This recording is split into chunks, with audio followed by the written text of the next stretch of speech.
Hello, it's Julie from Spellbound, and today I'm going to show you how to make this lovely summery choker. It's made in a double depth of chevron band. Now I showed you how to make a single chevron band on the last video. Here I'm going to show you how to double it up to make double the delight and how to add a lovely beaded fringe. Now I've chosen these summery effect colours, so we've got a chalk white for the spacer bead, we've got gold for the link bead, and we've got silver accents. The materials you'll need about 12 grams of size 2 bugle beads. Now size 2 bugle beads are about 6mm long, and I've got this chalk white. I've got about 8 grams of size 10 seed beads for my links, and size 11 would work just as well. I've got 7 little pendant beads.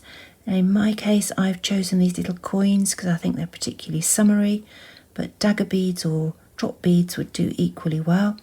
You just want something with a hole across the top. Now to pick up this silver on the very last dangles on each side, I've got some little 4mm beads in the same finish.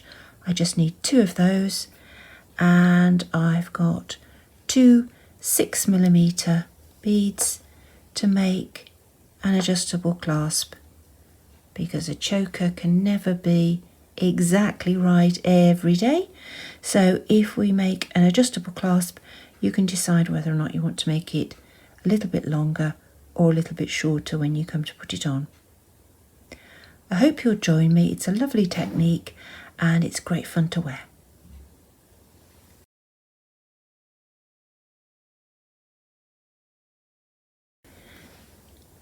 I've prepared a chevron band. Now this will be the top row of our choker, and I've used the white bugle beads for the spacers and the gold seed beads for the links.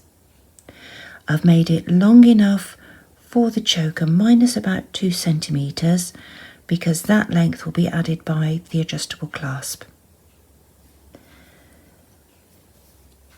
Now I've worked out my choker to have an odd number of spacer beads along the top edge. Now this is because it gives me an easy way to find the middle of the length. I've actually got 51 spacer beads along the top edge, so I can mark number 26 and know that's the middle of my design.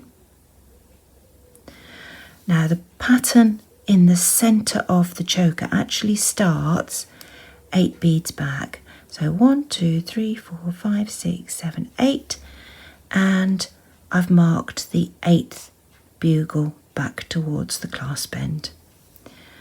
Now the pattern is actually going to hang around this seed bead that's directly opposite the bugle bead, but this seed bead is quite awkward to mark, so by marking the bugle bead on the top edge, when I get to the corresponding space on the bottom edge, I know I need to think about my first pattern repeat. Okay, let's get started with our second row of chevron banding. Now we're going to do the same overall bead pattern, but we're going to borrow these spacer beads along the bottom as one side of each triangle that we make pointing downwards. The second row seems a little bit more complicated when you start, but once you get the hang of it, it's really very quick indeed. Now my first triangle, I'm going to borrow this bead here to make one side of it. So I'm going to start with link, spacer, link, spacer, link. I'm going to thread those onto my new length of thread. I've got about 1.5 meters of double thread with a keeper bead about 15 centimeters from the end. Pull those down to close to the keeper bead, and I'm going to have a look at this first triangle. Those are going to be my other two sides, and unusually for the first stitch I'm going to pass through this bugle bead I'm connecting to this spacer bead on the previous row. I'm going to pass through it pointing towards the end of the band itself. Now this is so I can get my needle in the right direction for the next triangle. So this is the only stitch that we do effectively backwards. Right, now to finish the triangle itself, I'm going to pass through the first link, the first spacer and the first link bead. Pull through, and there's our first triangle. Now the next triangle, we've got this bead here already in situ, so I'm going to need just to add 2 spacer beads and a link bead. So I'm going to add on spacer, link, spacer, and to complete the new triangle I go down this link bead at the bottom corner of the previous triangle. Obviously, because I'm demonstrating, I'm going to get into a knot. That's always the way. Let's just pull the thread through properly. There we go. And that's our second triangle made. So there's the first one, there's the second one. Now the third one is going to borrow both of these 2 bugle beads. At the moment my needle is in the wrong position, so I'm going to pass through this bugle bead, this spacer bead on the bottom,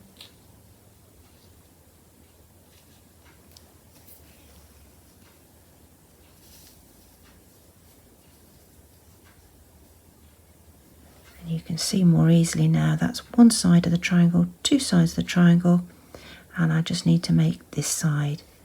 So I add a link and a spacer, and I go up through the link bead. And you can see I've now got 3 triangles. Now once you've got the first 3 stitches on, it starts to grow much more quickly because you'll get into a rhythm. So we're going spacer, link, spacer. I pass down through this link bead here to complete that triangle, and I need to reposition through the next spacer along, and that repositioning gives me those 2 spacers to contribute towards my next triangle. So my next stitch is link and spacer up through this link bead. Right, so the first stitch of the sequence is spacer, link, spacer, and we come down through this link bead towards the middle of the band. There's that triangle. We pass through the next spacer bead along the previous row, because that gives us the second side for our new triangle. So the second stitch of the sequence is link, spacer, and up through there. Right, I'll do it one more time. So the first stitch of the sequence is spacer, link, spacer, down through this link bead here, along the next spacer on the previous row, and then to complete that triangle we only need 1 spacer bead and 1 link bead, so it's 1 link, 1 spacer. There we go.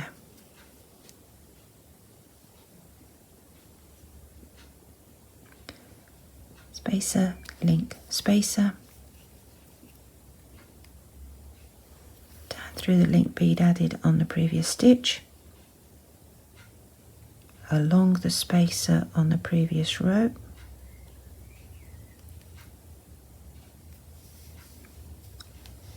and then just a link bead and a spacer bead is required to finish that triangle.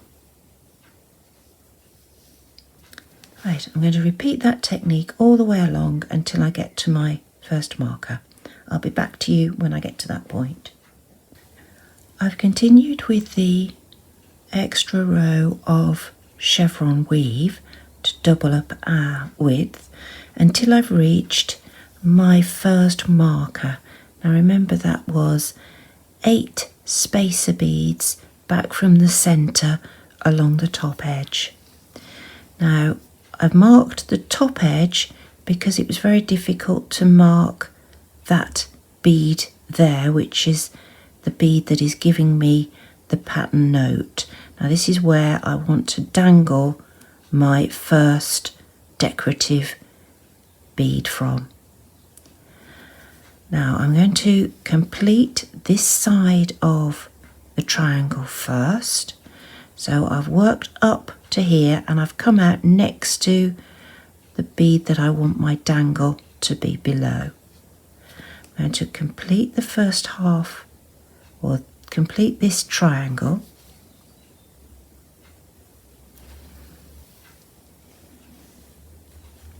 Like that. So that was just a link bead and a spacer bead, and now I'm going to dangle this little bead directly below that bead there, which is directly below this marked bead. Now to do that, I'm going to make a little triangle coming down this way, and that will convert that space into a diamond. So I'm going to put on a spacer bead, a link bead, my decorative bead, and I'm also going to put on another link bead to act as my anchor. Then I'm going to come back up through the decorative bead,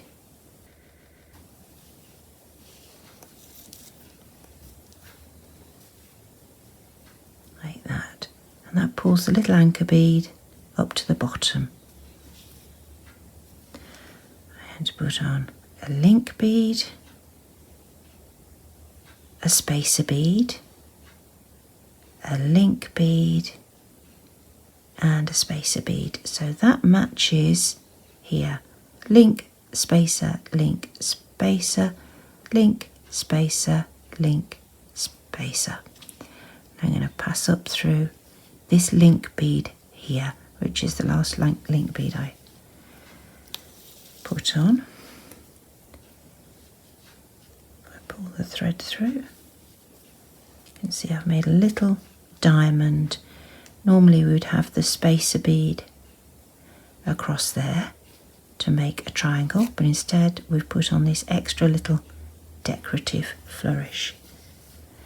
I'm now going to pass through the next spacer along the previous band, just like we've done before, and I'm going to complete this triangle. So we go link, spacer, and this is the link bead. It's level with the previous row of link beads, and there we've made a little triangular dangle. I'm going to make a plain triangle next. So it's spacer, link, spacer, up through the normal link bead,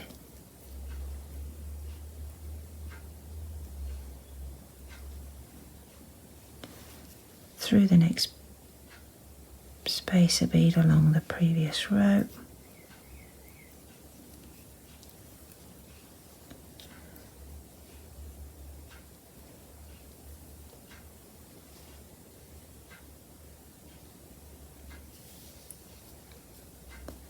and I'm going to put another diamond shape in here. So it's link spacer,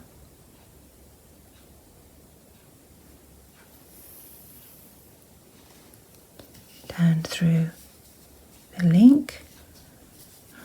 Just get rid of, in fact I can cut that off now because I don't need it. There we go, that makes it tidier to see. I'm going to put in another diamond here, so I've put on that side there, and I'm going to do this bit here. So I'm going to put on that bugle bead and that link bead. So I've got that one on and that one on. And instead of putting a silver bead on here, I'm going to put on a coin. So I'm going to add an extra link bead to allow me to do that. Through the coin, because the anchor bead for the coin will be this extra seed bead.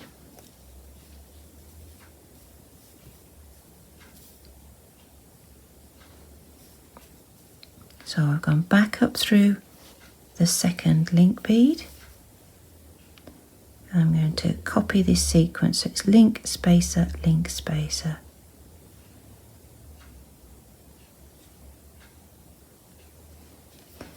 And up through the normal link bead.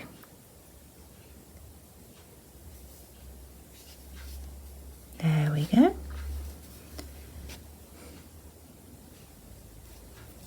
Along the next spacer on the previous band. And we're going to add this triangle here. So it's link spacer,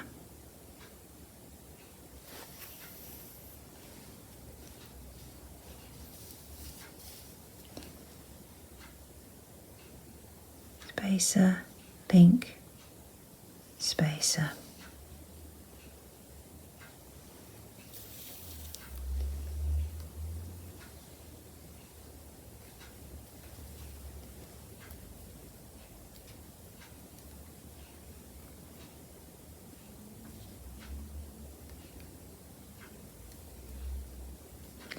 Always the problem once you start adding dangle beads on, they catch the thread and it starts to misbehave if you're not careful.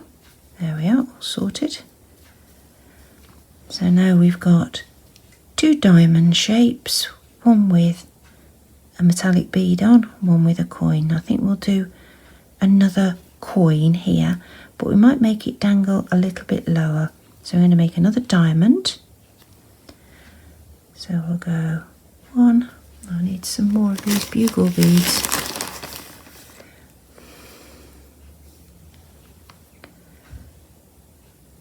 So that's a link and a spacer to make the first bit of the diamond.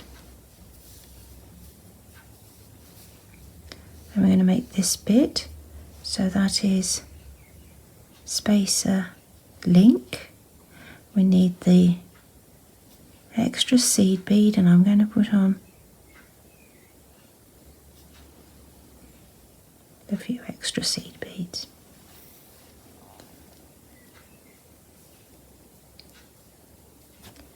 And if we put on the coin,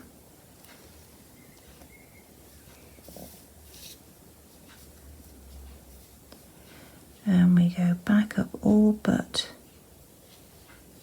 that little link bead there. So I've put on 5 seed beads, I'm going back up 4.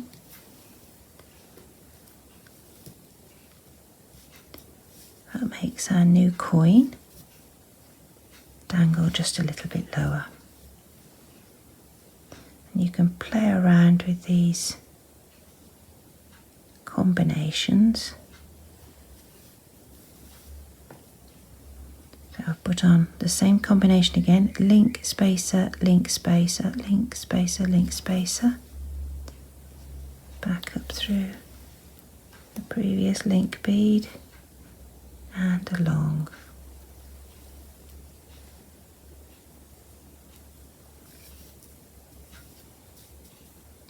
And we need to make these 2 triangles. So that's our first one. Down through this middle bead on that length is the correct link bead to complete the triangle.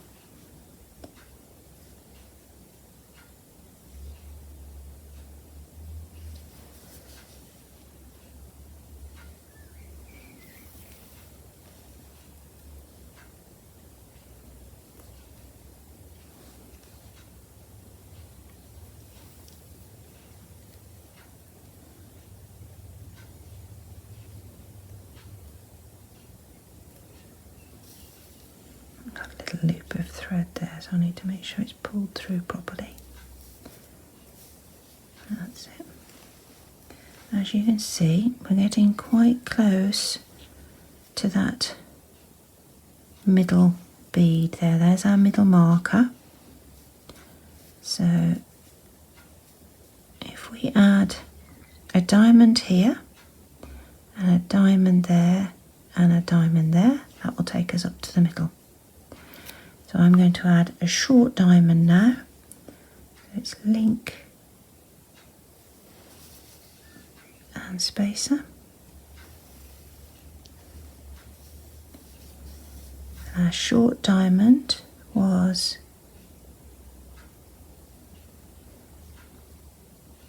spacer, 2 link beads and a coin.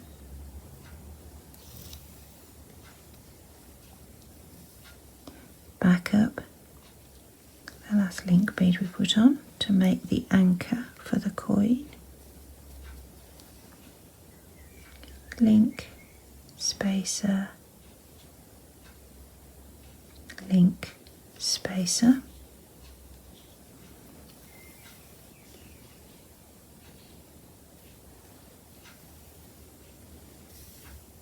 And there's our next diamond. Now I'm going to continue until I reach the middle of the design.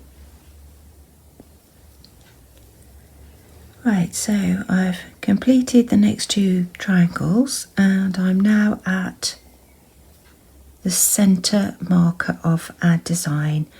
And you can see there's the marker on the top edge, which is indicating this is the middle of our design, this little gold bead here. So I'm going to do another diamond, but I think we'll make this a slightly longer dangle. So I'm going to put on link and spacer to complete the first section of the diamond.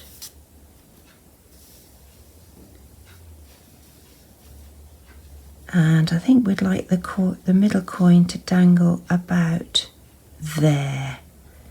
So we will need a spacer and a link bead,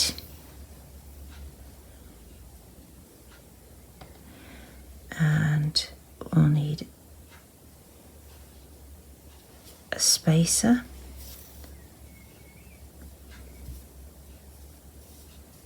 see how we're doing, and a link bead and a spacer and a link bead. That looks about right. I'm going to need that extra bead to anchor the coin. Let's put the coin on, back up through that extra link bead. Now we could make a really elongated diamond there by putting on all this sequence again and passing up through that link bead, and that might be quite nice, but I think we'll go back up through this spacer bead first. Here we go, up through the spacer bead.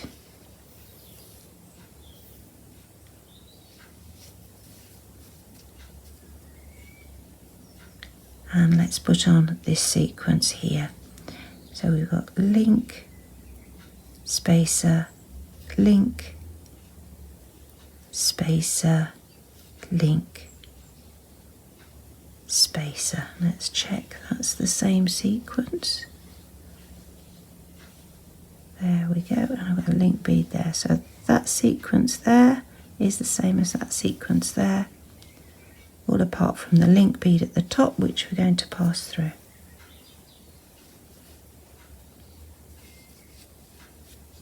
Let's just make sure the thread's pulled through properly, and along the next spacer on the top band. There we go, and let's just complete that triangle so you can see how it's going to sit.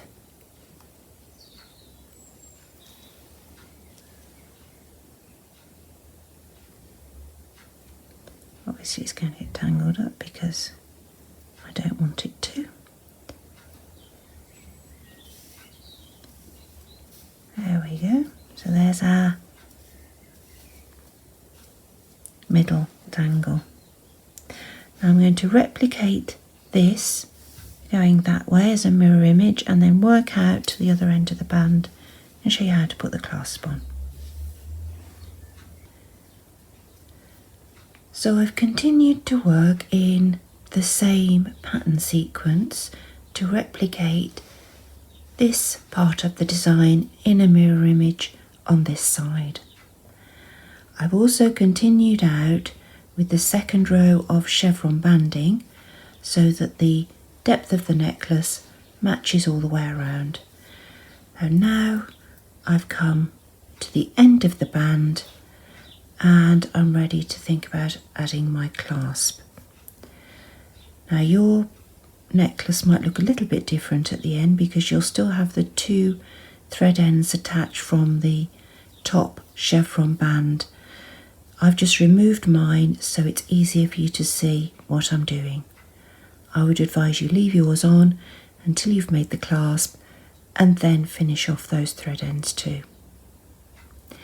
However, this is my thread from finishing the second band and I've repositioned it so I come out of the end of the band through this middle bugle bead, this middle connector. And I'm now going to add my adjustable clasp.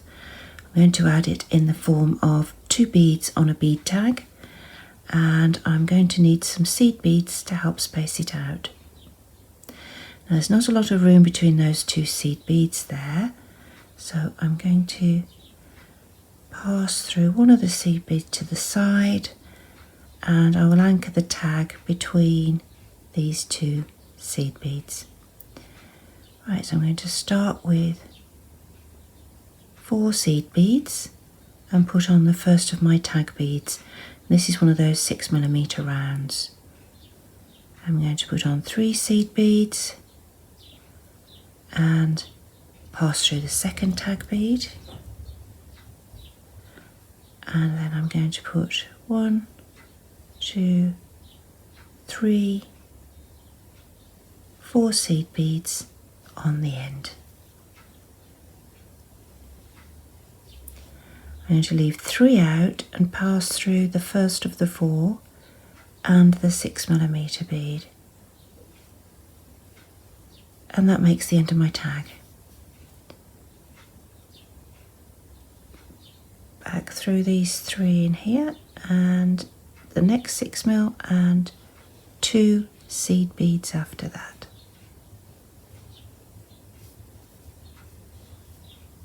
And that just leaves me 2 seed beads to put on to match these 2 seed beads I added here, because I put on 4 to start with. I've come back through 2. I'm going to put on 2 and I'm going to pass through the seed bead on this side of the end of the necklace and the following bugle to centralize the tag. Now I'm using a double thread, so I've already got 4 threads going all the way up there, because we had 2 going up, 2 going down. If I was using a single thread, I'd take the needle around and reinforce, but with a double thread that's quite strong enough. So now I can think about finishing off. So I'll make a loop by catching the threads between the beads, and I pass through that loop 2 times. Pull down nice and firm, and that's a double knot. Now I need to work out which way I can take the needle, because beads are quite full of thread from finishing off the other thread ends. So I've come through a couple of beads and I'm going to repeat the knot. So that's once through, twice through, that makes a double knot. Just make sure it's pulled nice and tight and neat. And I just have to pass through a couple more beads before I finish off. I fit through that one. Hopefully I'll fit through that one. Just a matter of experimenting, because you've got a lot of thread through these beads now, which is good because it's strong, but it also means it's awkward to pass the needle. Right, let's trim off. So that's that end of the necklace complete. Now I've already done the other end. I've created a loop of seed beads here. I've got 16 seed beads anchored by a little tag of 2 seed beads, and those 16 seed beads is the right size for these particular beads to make the clasp. You might need to experiment with a count of 15, 18, 20, depends on exactly the size and shape of these beads. Right, there we are. One finished summer choker. Now, I think that's really nice, and I'm going to try and find an occasion to wear it. I hope you'll give it a go. Thank you for watching.